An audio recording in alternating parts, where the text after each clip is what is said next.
Lo primero es, y lo más difícil, es que cada persona asuma su identidad de género, porque cuando es disidente del género que te impusieron, eso implica enfrentarte a tu familia, enfrentarte a los centros de estudio, enfrentarte al barrio, a la ciudad, etcétera, etcétera. Entonces eso es un peso muy fuerte, un peso que llevas y que tenés que sacar. A mí me gustaría que se comenzara a tratar a los niños tal y cual son.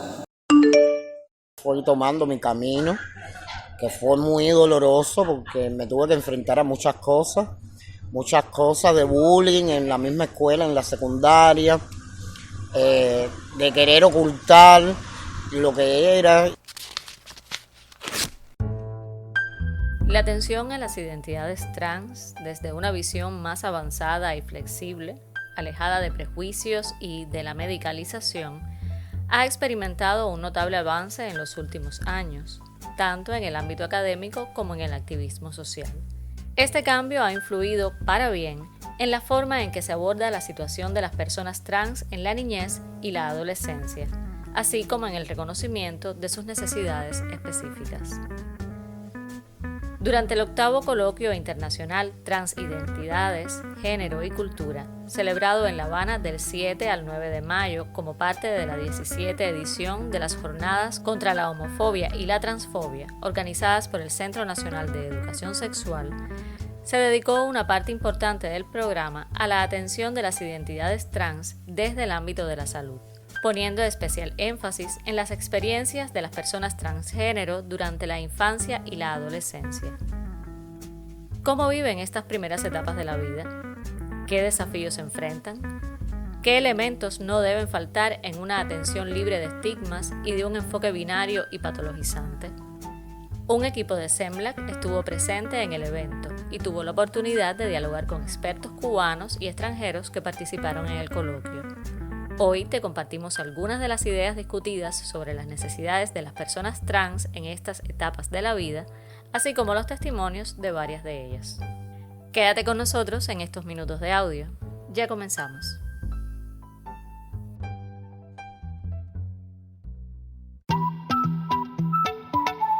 Les damos la bienvenida a La Nota, un podcast de la corresponsalía en Cuba del Servicio de Noticias de la Mujer de Latinoamérica y el Caribe, SEMLAC, que te mantendrá al tanto de los acontecimientos más relevantes y las historias que debes conocer desde una perspectiva de género y diversidad.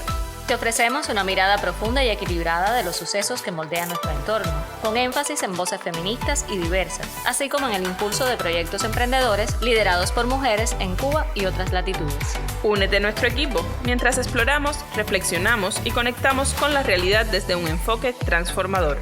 ¿Todo listo para tomar nota? Prepárate para pegar en tu agenda este post-it morado. Ya comenzamos.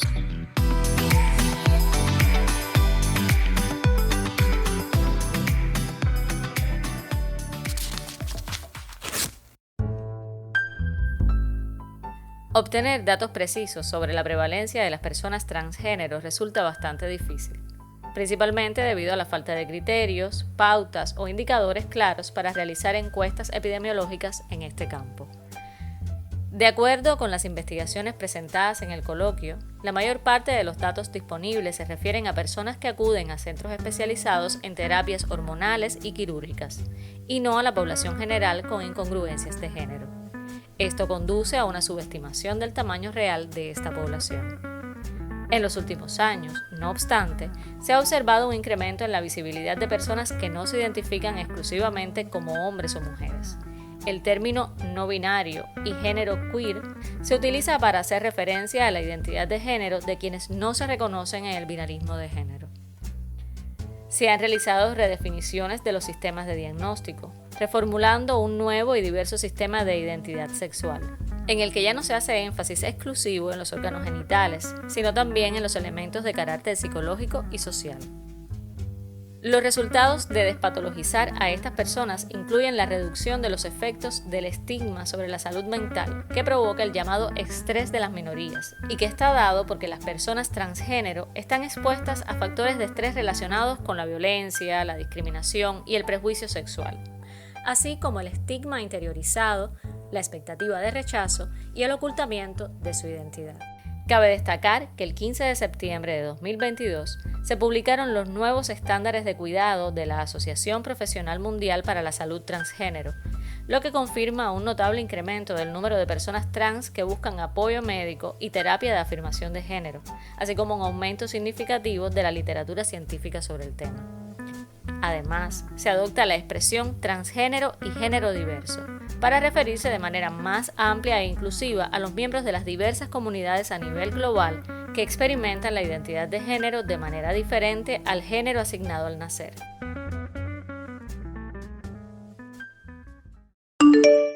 Mi nombre es Amanda Charo, así transformada de mujer, pero el verdadero personaje es Ame Corso.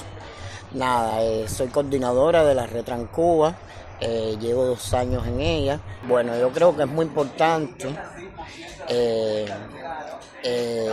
el apoyo fundamental de la familia para nosotros las chicas trans, en mi caso chica trans y negra, es muy importante el apoyo. Ese apoyo al principio yo no lo tuve porque mi familia me rechazó, siempre estaban arriba de mí, de que el negro y maricón, disculpa la palabra, negro y maricón iba a ser lo último, que es como se le llama, y entonces, pero bueno, a todo eso desde muy chiquito fui luchando contra todas esas series de cosas. ¿Y desde qué edad tú supiste que eras que podías tener una identidad? Bueno, desde muy niño siempre jugué con niñas.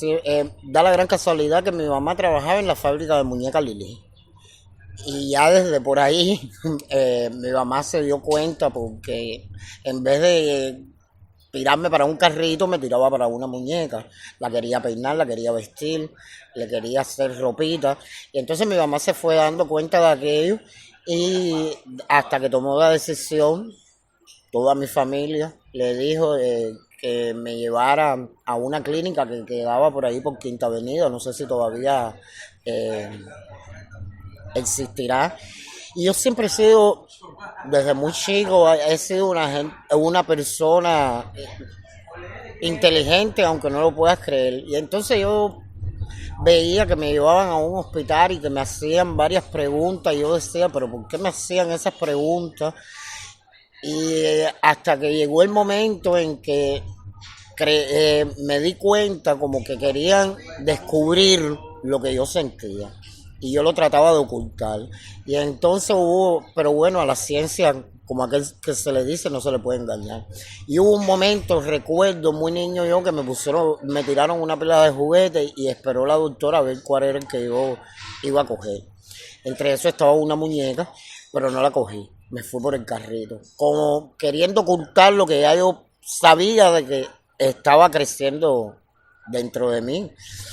Y bueno, pero al final la doctora nunca se me olvida, ya sería como ya 11 años, 10 años, más o menos, que se acabó la consulta, porque la doctora le dijo a mi mamá, creo que la última consulta quiero hacérsela a ustedes, o sea, mi papá y mi mamá. Prestar una atención respetuosa, diferenciada y profunda a las infancias y adolescencias trans y género diversas es uno de los principales desafíos en el camino de evitarles sufrimientos y garantizar mejores condiciones para su inclusión e integración social.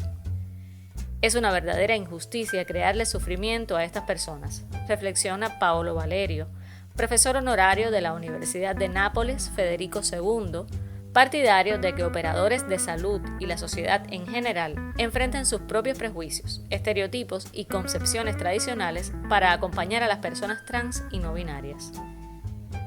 ¿Qué elementos son esenciales en ese abordaje de las infancias trans? Para el profesor Valerio es fundamental que el acompañamiento se realice sin prejuicio y sin considerar la transexualidad como una forma de enfermedad mental. Por el contrario, se debe respetar y acompañar el proceso de autodeterminación de identidad de género de cada infante y adolescente en su recorrido hacia la autodeterminación y encontrar las soluciones para cada persona y para cada familia en particular. Asegura que es importante que las familias se encuentren implicadas cuando se trata de menores. Y todo esto debe desarrollarse a través de un trabajo interdisciplinario, con la participación de profesionales como psicólogos, neuropsiquiatras infantiles y endocrinólogos. Frente al aumento en la demanda de acompañamiento a infancias trans, los especialistas resaltan la necesidad de ampliar los servicios disponibles y conformar más equipos multidisciplinarios capacitados para brindar una atención integral y respetuosa. Pero ¿cuánto se ha avanzado en el derecho de las infancias y adolescencias trans a existir? Escuchemos al experto italiano. C'è stato come un arresto. Al momento ha habido como una frenada. Perché, come dire, è aumentata la richiesta. Aumentó la solicitud rispetto al passato. Con respecto al pasado. E c'è come uno spavento rispetto a come considerare questo fenomeno. Pero es como si se tuviera miedo de este fenómeno. In realtà non abbiamo risposte dal punto di vista scientifico. Y como no hay respuestas desde el punto de vista científico. Certamente non è una moda. No, pero evidentemente no es una moda. Ma è un bisogno che sí, no es una forse necesidad. Le persone possono in qualche modo esprimere. Que las personas necesitan de alguna manera expresar. In un contesto sociale che è più inclusivo. En un contexto social que sea más inclusivo. Come dire, a Cuba 20 anni fa una persona omosessuale si nascondeva. Por ejemplo, en Cuba hace 20 años una persona homosexual se escondía. Oggi è libera perché c'è una legge che li sostiene e li riconosce. Hoy es más libre porque hay leyes que sostienen el reconocimiento de los derechos de las personas homosexuales. Quindi è importante anche rispettare i bisogni dei bambini e adolescenti. Las necesidades de los niños y de los adolescentes. E dare una risposta anche nell'ambito dei servizi che sono servizi inclusivi. Y dar una respuesta en el ámbito de los servicios que deben ser servicios inclusivos. Inclusivo significa che il contesto si modifica per accogliere la richiesta. Que se modifique para acoger estas solicitudes. Quindi per i bambini non parliamo di farmaci, non parliamo di medicina. Por tanto, para los niños no hay que hablar de fármacos ni de medicina. Ma parliamo di transizione sociale. Sino de una transición social. Farlo giocare se vuole con le bambole, se è assegnato maschio alla nascita. Si quiere con muñeca, o vestire con il rosa. O vestirse con los colores que le gusta, rosado, por ejemplo, estoy dando ejemplos banales. Pero acompañare. Pero hay que acompañar estas necesidades. Me acuerdo muy bien que mi papá salió llorando de la consulta. Primero me trataron a mí, después los llamaron a ellos solos. Y me acuerdo muy bien de que mi papá salió llorando y por el camino ellos iban hablando muy bajito, pero yo siempre los escuché. Y oí cuando mi papá le estaba diciendo a mi mamá de que todo era su culpa, de que como el único varón, el único hijo que él tenía iba a ser una persona así. Y ya fui tomando mi camino, que fue muy doloroso porque me tuve que enfrentar a muchas cosas de bullying en la misma escuela, en la secundaria, de querer ocultar lo que era y las amiguitas mías ser las que me tenían que defender de los muchachos. En fin, pasé demasiado, pero no me arrepiento de lo que pasé, porque me preparó para este momento, en que ahora me visto, me pongo la peluca, salgo y no me interesa lo que el mundo pueda decir. La preparación adecuada de operadores de salud, justicia, educación y otros actores sociales es imprescindible. Coinciden representantes de la academia y activistas. En opinión de Mariela Castro Espín, directora del CNSEX, hay dos cuestiones claves en el camino hacia la integración social de las personas trans en Cuba: la atención a las infancias y adolescencias y la descentralización de los servicios integrales para la atención en todo el país, con una visión que aborde la identidad de género diversa de la persona como una expresión natural y legítima de la identidad, y no como una enfermedad mental o una patología que requiere ser curada o corregida. Los servicios deben brindar los especialistas con formación en medicina de género, dijo, para lograr un diálogo con categorías como el color de la piel, la orientación sexual, las identidades de género y la territorialidad, entre otras. De acuerdo con la psiquiatra Ada Alfonso, las personas trans no siempre han encontrado servicios de salud adecuados. La experta sostiene que uno de los retos en Cuba, en ese sentido, radica en garantizar el acceso equitativo a los mismos. Actualmente, estas personas se ven obligadas a acudir a servicios centralizados, lo que dificulta el acceso a la atención que requieren, explicó. Las demandas de las personas transexuales de ser atendidas en espacios más cercanos han llevado a replantearse cómo hacer que esto sea posible, agregó. De acuerdo con la también especialista del CENESEX, hoy se trabaja en una estrategia de desconcentración y regionalización de los servicios de atención integral de salud para las personas trans. De lo que se está tratando es de resolver que la red de servicios integrados de salud tenga la capacidad para poder atender las demandas de salud de las personas trans. Pero es que las necesidades de las personas trans no son solo necesidades de salud. Las personas trans tienen múltiples necesidades como tenemos todos los seres humanos. Por lo tanto, estamos hablando de una respuesta del sector salud a un grupo de necesidades que son de salud. Nosotros hemos identificado, tal y como refería Elvia, que las necesidades pueden estar en el campo de lo social, de lo laboral, del respeto por sus derechos, de poder encontrar una respuesta a conflictos que pueden ser familiares, que pueden ser conflictos de pareja, y que no necesariamente va a tener que intervenir un personal de salud capacitado capacitado quiero decir, no capacitado, siempre el personal de salud tiene que ser capacitado, especializado como está en el servicio concentrado. Aún queriendo tener una atención despatologizadora, termina, cuando usted revisa todo el volumen de información que revisamos, termina entendiéndose el campo de la salud mental y a la persona trans desde el lugar de una persona que va a requerir siempre de un acompañamiento psicológico.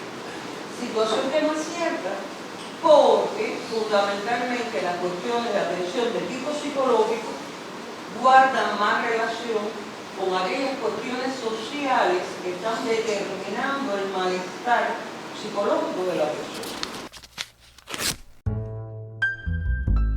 Para Angie, vicepresidenta de la Red Trans Cuba, es crucial empezar a hablar más sobre la educación de niños y niñas en torno a la diversidad de identidades de género y llevar este diálogo al seno familiar, de modo que la existencia de las personas trans se naturalice desde temprana edad. Además, advierte sobre la necesidad de evitar la mirada adultocéntrica, que impone las nociones preconcebidas de los adultos sobre la identidad y expresión de género de los menores.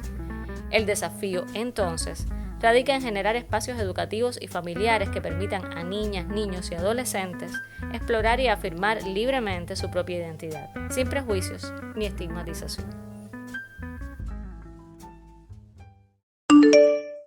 Yo me llamo Angie, soy la vicepresidenta de la Red Trans Cuba, que atiende el área de lo que es la educación. Yo veo las infancias trans de esta manera. Considero que hay que empezar a hablar más sobre la educación de los infantes en sentido general y esto llevarlo al seno familiar. De esta manera, cuando se empiezan a naturalizar la existencia de las personas trans, sería mucho más fácil que cualquier niño de Cuba o de Latinoamérica, que es un contexto muy distinto a Europa, empiece a autopercibirse como una persona trans. Hoy no tocamos esos temas solamente a aquellas personas que tienen intersexualidad, debido a que eso pasa directamente por los servicios médicos. Pero desde la sociedad, cuando los niños ya empiezan a sentirse con otra identidad, ellos primero no conocen lo que es una identidad y segundo, los padres desde la política heteromachista, cis y todo esto, el autismo que ahora mismo acabamos de ver en el taller, bueno, empiezan a explicarles que ellos no tienen por qué hacer eso y no lo aceptan y no dejan que se desarrolle, teniendo como consecuencia las autorelaciones,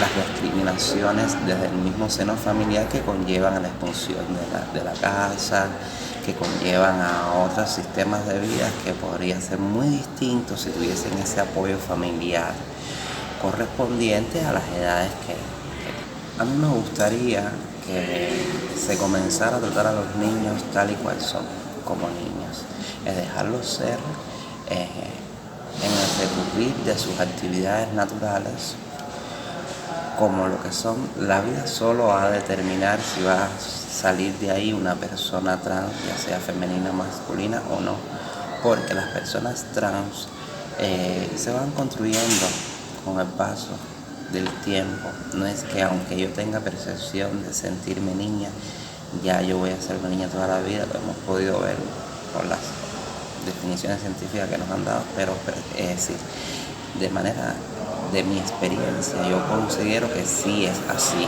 Las personas trans se van construyendo y sencillamente uno tiene que dejarlos ser, estar ahí para realizar el acompañamiento preciso y para que esto no incurra en problemas de salud mental, que no incurra en problemas, porque lo que no seamos nosotros de acompañar, de mostrar, de enseñar, de educar, eso lo vas a encontrar en otros espacios que no preferentemente tienen que ser los más correctos.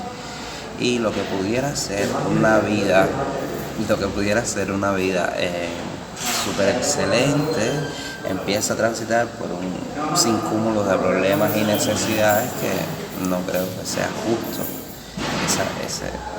Tomando en cuenta de que en Cuba, sobre todo, las personas trans, primero, tenemos solamente concientizados casos después que empiezan a entrar a la enseñanza técnica superior, que empiezan esa transición ya en esas enseñanzas. Son muy pocos los casos que vienen aquí en CNC y nosotros hacemos los acompañamientos para las aceptaciones en las escuelas. Pero eso no significa que desde más pequeño quizás no existan. Y eso no significa de que ¿qué vamos a ir a buscar a la escuela si de entrada a la familia nunca se le va a ocurrir decirle ponte una saya uniforme? Entonces, eso es el método, porque nosotras tenemos mucha denigración, mucha discriminación social para también llegar a casa y continuar siendo discriminadas, denigradas. Para la uruguaya Colette Spinetti, una invitada recurrente en los coloquios de transidentidades de La Habana, el apoyo familiar a las infancias y adolescencias con orientaciones de género disidentes es fundamental. Desde su activismo como parte del colectivo trans de Uruguay, ha podido comprobar cuánto influye un entorno seguro en la autopercepción positiva de este grupo etario.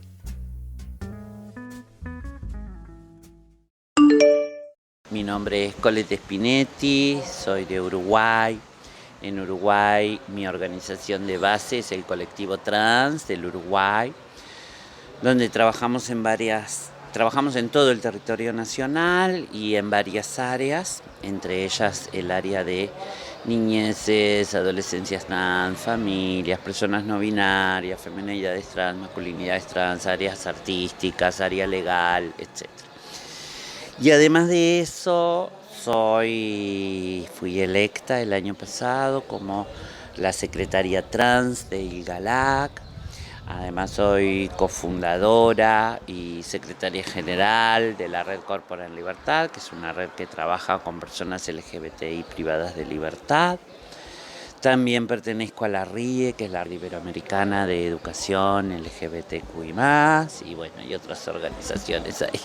Evidentemente una niñez disidente, una adolescencia disidente necesita mucho del entorno familiar. Y ahí tenés familias que apoyan, ¿no?, o por lo menos acompañan, y tenés familias que reprimen, ¿no? Y ahí es como multifactorial, porque bueno, tiene que ver el patriarcado, pero también tiene que ver el pensamiento religioso, filosófico, social, el estatus social de la familia, tiene que ver como muchas cosas, es como multifactorial. Entonces, bueno, en aquellas familias que de alguna manera acompañan, bueno, digamos como que las experiencias que nosotros tenemos con niñeces trans es que son personas mucho más felices. De hecho, cuando hacemos encuentros así de familias y de niñeces y eso, a mí me deja muy feliz y yo digo, qué increíble cómo es diferente cuando la familia te apoya y cuando la familia no. Porque esas niñeces y esos adolescentes ni siquiera se les pasa por la cabeza soy trans. O sea, tienen conciencia de que son trans, pero no están todo el tiempo hablando de que son trans. Nosotras, ya más grandes y que vivimos todas esas violencias, todo el tiempo estamos recordándonos que somos trans. ¿Se entiende a lo que voy? Entonces, son como personas mucho más fáciles, mucho más felices, ¿no? Entonces, claro, pero también tenés, como te decía, las otras familias que reprimen, donde todo ese peso del género impuesto al nacer es lo que hace que la familia reprime, teniendo esto como consecuencia, estas estadísticas que tenemos, que han sido estudiadas a nivel académico, que 8 de cada 10 personas trans tienen intentos y o pensamientos de autoeliminación, ¿no? Y terminamos con un altísimo porcentaje, no sé cómo es acá en Cuba, pero por ejemplo en Uruguay tenemos un altísimo porcentaje de personas trans con, intentos de autoeliminación, ataques de pánico, depresiones, angustia, ataques de ansiedad, agorafobia, toda una cantidad de cosas que si pensáramos en todas las consecuencias que le trae a una persona, a un ser humano, todo esto de las violencias que existen, no lo desearíamos porque no lo deseamos hacia nosotros, entonces haríamos como camino más fácil. Y ya estamos en Recuento Semanal, la sección que te pone al tanto de lo más actualizado en nuestra agenda. La 17 edición de las Jornadas Cubanas contra la Homofobia y la Transfobia inició el pasado 6 de mayo y culmina este viernes 17 de mayo. Nuestro equipo de periodistas ha dado cobertura a su variado programa. Si visitas nuestra página web podrás encontrar un reporte sobre la conga cubana contra la homofobia y la transfobia, uno de sus momentos más icónicos. El tradicional pasacalle tuvo lugar por la avenida Tercera, desde Paseo hasta la calle 12 en el Vedado capitalino, donde activistas LGBTIQ+, y otras personas aliadas celebraron el avance en derechos que reconocen la diversidad familiar y dan respuesta a reclamos históricos de esta comunidad, pero también alzaron la voz por los desafíos pendientes en Cuba y mostraron total apoyo a la causa del pueblo palestino y rechazo al genocidio israelí. La conga concluyó en la Fiesta por la Diversidad, un espacio de celebración que contó con desfiles de modas, shows de transformismo, música popular bailable, así como el intercambio de libros y materiales educativos y de historias de vidas de personas LGBTIQ+. Como parte de las jornadas también fue noticia la presentación del libro Entre risas y llantos, así es la vida, del activista trans Malú Cano Valladares. En el volumen, la también coordinadora de la Red Trans Cuba reúne 19 testimonios de personas trans en los que aparece un mosaico de experiencias que tienen como punto común el activismo en Transcuba y los vínculos con el Centro Nacional de Educación Sexual. Se inauguró, además, la exposición Nosotras, una serie de retratos realizados por Cano Valladares para el texto. Puedes encontrar más información en la nota titulada Vidas Trans, Historias en Primera Persona. Sobre el intercambio que reunió a integrantes de las redes Transcuba, Humanidad por la Diversidad, H+D, la Red Nacional de Mujeres Lesbianas y Bisexuales y representantes del Movimiento Estudiantil Cristiano de Cuba el pasado 11 de mayo en el CNSEX, podrás encontrar información en la nota Activismo y Fe Juntos por la Inclusión. Trabajamos para que las personas LGBTIQ+, que son parte de la organización, participen desde el reconocimiento de su identidad y derechos, afirmó Jorge González Núñez, presidente de la organización religiosa, creada en 1960 y que reúne juventudes de diversas provincias del país. A sus 77 años, la socióloga Marta Núñez Sarmiento afirma que es una mujer de porqués. Ha formulado preguntas y ha intentado responderlas en su fecunda trayectoria estudiando las mujeres cubanas y el empleo femenino, así como en cualquier ámbito de investigación donde, desde la sociología, ha incursionado. Habla con pasión de ese feminismo que ya está entronizado en cada mujer que no acepta que la traten violentamente, aunque no sepa lo que es. Ella es una de las cubanas a cuya vida y obra te acercamos en el nuevo episodio de esta serie audiovisual. Puedes acceder a él en nuestra web a través del enlace Marta Núñez Sarmiento. Siempre he tratado de explicarme los porqués de las cosas, o directamente desde nuestro canal de YouTube, Semlac_Cuba. Por último, destacamos el arribo a sus 40 años de labor en Cuba del Centro Óscar Arnulfo Romero, OAR. La institución cubana de inspiración cristiana ratificó su compromiso con la transformación social desde el trabajo comunitario, la solidaridad, la inclusión y la participación ciudadana durante una jornada de celebración y trabajo el 10 de mayo en La Habana. En un recuento de los principales hitos de la institución, sus integrantes, entidades aliadas y personas beneficiadas destacaron su trabajo de incidencia y transformación en líneas esenciales como el ecumenismo, la equidad de género, raza, credo y económica, entre otras, las masculinidades y la participación ciudadana en la construcción de un mundo mejor. Escúchanos desde iVoox y YouTube. Si das clic en redsemlac-cuba.net podrás tomar notas sobre estas y otras importantes temáticas.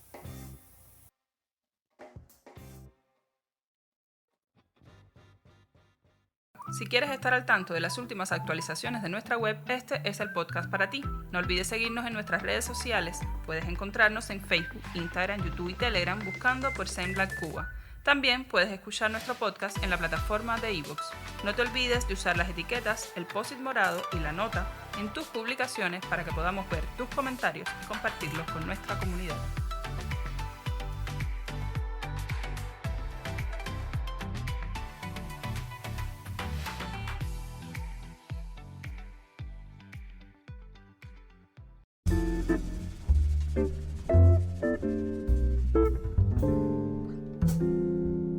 Estás en La Nota, donde hoy hablamos sobre infancias y adolescencias trans. El 8º Coloquio Internacional de Transidentidades también dedicó un espacio a la intersexualidad, los debates actuales sobre el tema y la forma en que se abordan hoy en Cuba. Para la psicóloga Adriana Agramonte, con más de 2 décadas de trabajo con personas intersexuales en Cuba, se impone transformar el paradigma de atención. La biología hay que atenderla, pero no centrarse en el enfoque biologicista, explicó a Semlac.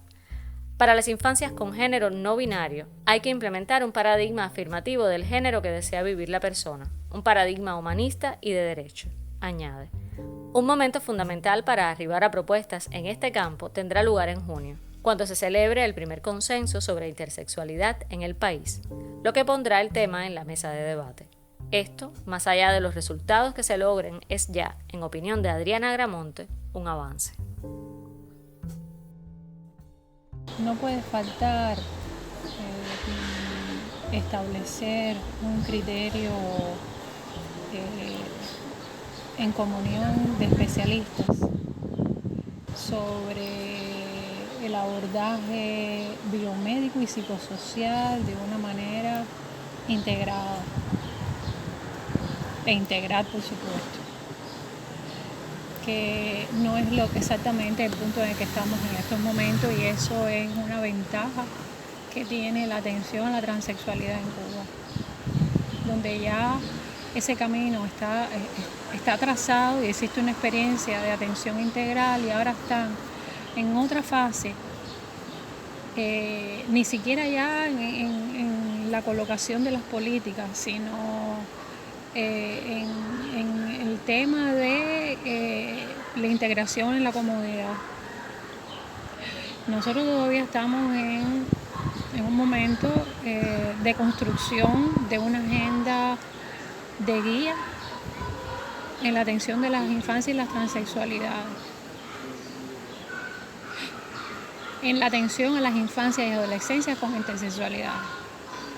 Estamos en esa construcción de establecimiento de un algoritmo, de un flujograma, dado que las infancias intersexuales llegan a los servicios de salud por diferentes rutas, y desafortunadamente no en todos los servicios hay un equipo multidisciplinario especializado con experticia para atender las complejidades que cada situación intersexual demanda. Entonces, justamente y ahí voy a responder la segunda parte, justamente el consenso que tenemos en junio está encaminado más, o sea, ojalá y pudiéramos llegar a consensos, pero más allá de llegar a consensos, que sería maravilloso, es por lo menos pensar en una realidad y de cómo esa realidad está siendo abordada. Y poner sobre el ámbito de la reflexión, el análisis y la deliberación aquellas cuestiones básicas que no pueden seguir repitiéndose, porque son violatorias de los derechos, violatorias de las cuestiones bioéticas esenciales, y atentan contra el bienestar en la infancia y el bienestar en la adultez.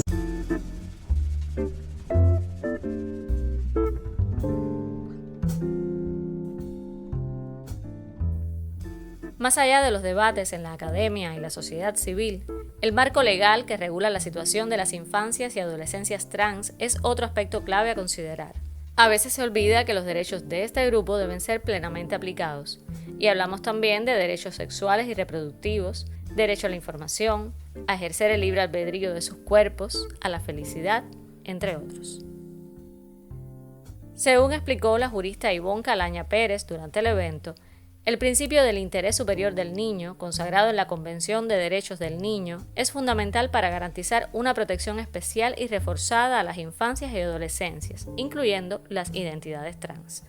Este principio implica ponderar elementos como la opinión del niño, su identidad de género, el entorno familiar, la salud, la educación y la no discriminación. Lejos de entrar en conflicto, estos aspectos deben ser tenidos en cuenta para asegurar el pleno ejercicio de los derechos de las infancias y adolescencias trans.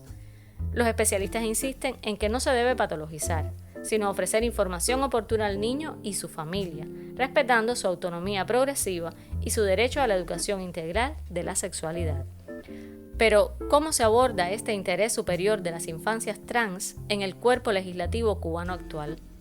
En el contexto cubano, viendo estos elementos comparativos en las leyes de la región, advertimos que tenemos la Constitución del 2019, donde existe un reconocimiento explícito a los derechos humanos, donde tenemos el principio y derecho a la vez de igualdad y no discriminación por razones de sexo, género, orientación sexual, identidad de género, edad, por lo que es una formulación amplísima de este principio. Y también tenemos reconocido en el artículo 86 el interés superior en todas las decisiones y los actos que les conciernan a las niñas, niños y adolescentes, considerando los plenos sujetos de derecho y que gozan no solo de todos los derechos reconocidos en la Constitución, sino además de los propios de su especial condición de persona en desarrollo.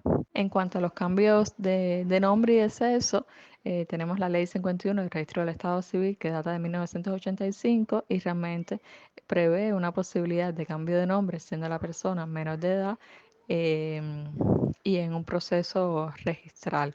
En cuanto al cambio de sexo, no hay ningún tipo de pronunciamiento. Hay que tener en cuenta el año 1985 en que se puso en vigor esta ley, por lo cual era un año en que todavía se encontraban patologizadas las categorías no solo de identidad de género, sino también de orientación sexual. Por tanto, el proceso de cambio de sexo no es posible para los menores de edad.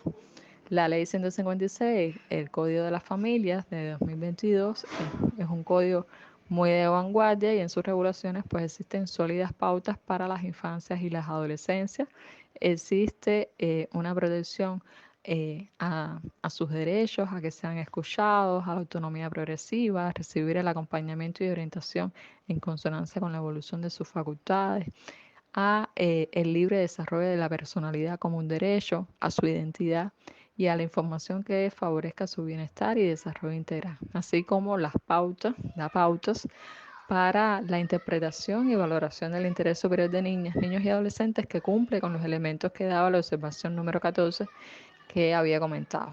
En sentido general, existen bases en el ordenamiento jurídico cubano para la protección de las infancias y las adolescencias. Lo que más tenemos es el Código de las Familias, pero su alcance se encuentra limitado al ámbito de las relaciones jurídicas familiares, por lo que el nuevo reto o el reto lo tiene el nuevo Código de la Niñez, Adolescencias y Juventudes, que se encuentra en un proceso de construcción que debe potenciar al máximo el principio del interés superior de la niñez desde su formulación genérica y abstracta, pero que también otorgue las propias especificidades que demandan las transidentidades en esta etapa de vida, que deben recibir una protección y un acompañamiento desde lo social y desde lo jurídico. Me parece de que es importante de que se deba hablar y hacer mucho más programas audiovisuales para que los niños y las familias de los niños que puedan ser gay desde su infancia y su adolescencia estén preparadas para cuando llegue ese momento, porque todavía no. Dicen de que hemos abierto miles de barreras, pero me parece de que todavía hay que abrir mucho más. Y debe de hacerse para que en las mismas escuelas no exista ese bullying que hay, que muchas veces los mismos profesores son los que hacen bullying, porque a mí me tocó vivir el bullying de una profesora, y que los familiares apoyen más a esos niños. Aquí mismo en la Retrancoa ahora hay 3 muchachos que son muy jóvenes, que pertenecen a la Retrancoa, y las familias no les importa nada. De hecho, son pacientes de VIH teniendo nada más que 16 años. Una cosa que te das cuenta cuando un muchacho de 16 años tiene VIH es porque a la familia no le interesa. Es sumamente importante porque aunque las personas cisgéneros puedan sentir una empatía enorme, nadie puede hablar de la experiencia de nosotros las personas trans, porque para hablar de la experiencia de las personas trans tienes que vivirlo, tienes que sentirlo, tienes que salir a la calle y que te miren, que te señalen, tienes que llegar a los centros de trabajo 10 veces que te digan no puedes venir vestida así. Tienes que tener una pareja que está de cierta manera esperando a que tú traigas el dinero a la casa por una autoestima inadecuada, y que con tantas carencias de afectividad se aferran a eso sin darse cuenta de que son relaciones completamente tóxicas. Entonces, eso lo sabemos nosotros las personas trans. Este coloquio es un coloquio sumamente interesante.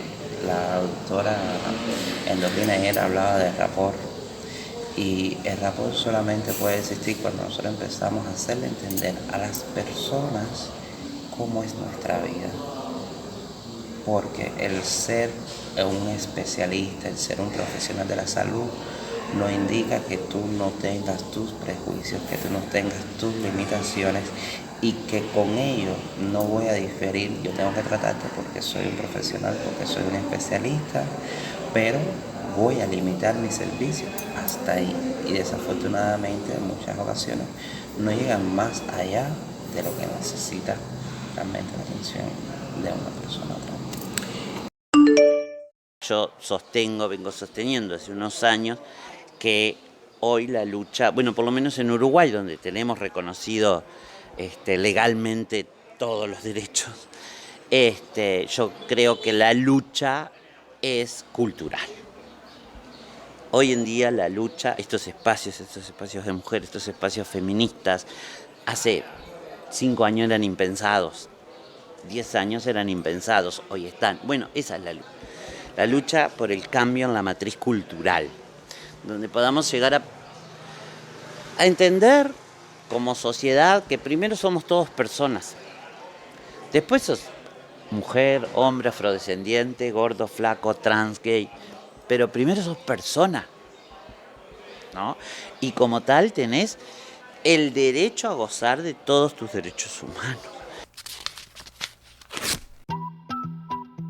Proteger las infancias y adolescencias trans y género diversas es esencial en el ejercicio de garantizar el derecho a la vida, la felicidad y el pleno desarrollo de estas personas.